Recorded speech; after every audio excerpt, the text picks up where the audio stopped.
प्रत्येक भारतीय नागरिकाला एका मताचा अधिकार आहे आणि तो त्यांना मिळावा।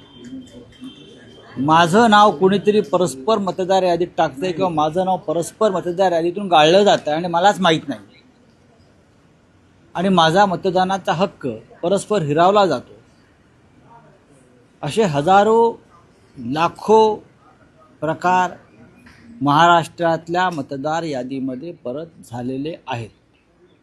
जसं मी काल आपल्याला सांगितलं की नाशिकमध्ये 3,56,000 डुप्लिकेट मतदार आहेत।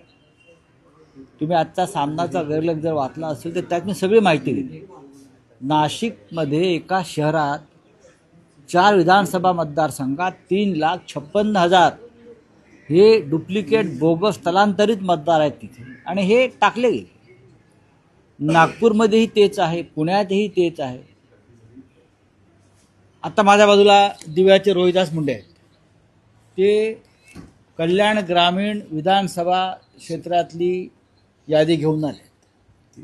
दिव्यातलेच फक्त दिव्यातले 17,258 दुबार मतदार आहेत, डुप्लिकेट मतदार एकट्याच दिव्यामध्ये आहेत। म्हणजे अख्ख्या ठाण्यात महानगरपालिका हद्दीत कल्याण डोंबिवली हे टाकले गेलेले मतदार आहेत। ते आता प्रत्येक वॉर्डामध्ये पसरवले जातील, मतदान केलं जाईल। हा विषय गंभीर आहे असं निवडणूक आयोगाला वाटत नाही का? आणि डुप्लिकेट मतदार डिलीट करण्याचा अधिकार आम्हाला नाही हे सांगत असू ते का झक मारतात निवडणूक आयोगाला?